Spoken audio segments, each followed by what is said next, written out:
Meantime, the United Nations says more than 100 Syrian people, including 26 children, have been killed by airstrikes in the last 10 days. Airstrikes kill and maim significant number of civilians several times a week, and the response seems to be a collective shrug. The attacks are spearheaded by the Syrian government and have displaced millions in an effort to flush out the opposition. More children have been killed in the last 4 weeks than the total number killed in all of 2018.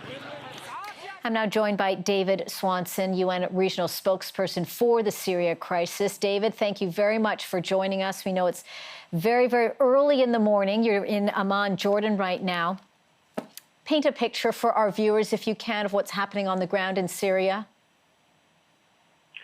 Well, as you might imagine, and as you've probably been seeing in the media reports, the situation on the ground inside Syria, inside northwestern Syria particularly, is particularly fluid at the moment.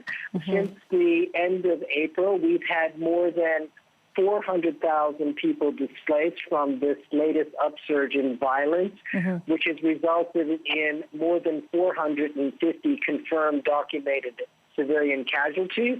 And I would not be surprised if the number is significantly more than that. The latest upsurge in violence is compounding a particularly dire humanitarian situation on the ground in Idlib, which is approximately twice the size of Luxembourg and now one of the most densely populated areas of the country. We have a very serious situation on the ground at the moment, and the humanitarian community is doing everything they can at the moment to assist those people where they can. Yeah, and of course, we know a lot of women and children are in that, feeling that threat. Why, David, is it that we are seeing this upsurge in violence in the region of Idlib? What's happening there?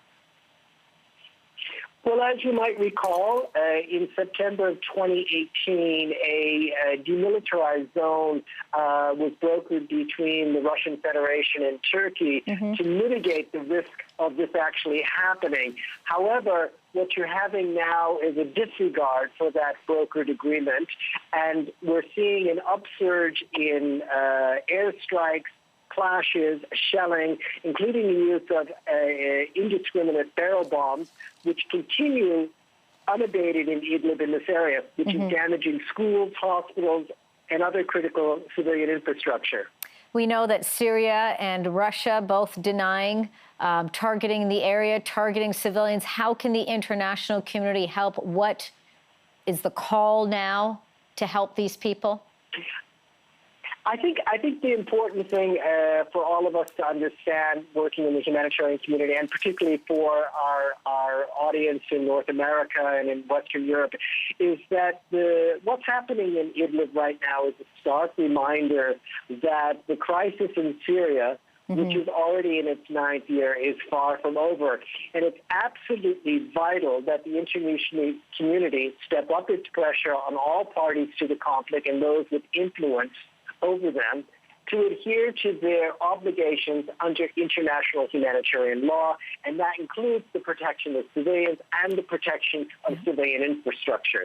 Yeah, and we know that your teams are working very, very hard out there to help those individuals, and we appreciate that. David Swanson, thank you so much for chatting with us, and we do appreciate all the hard work, and we wish you and your team safety. Thank you.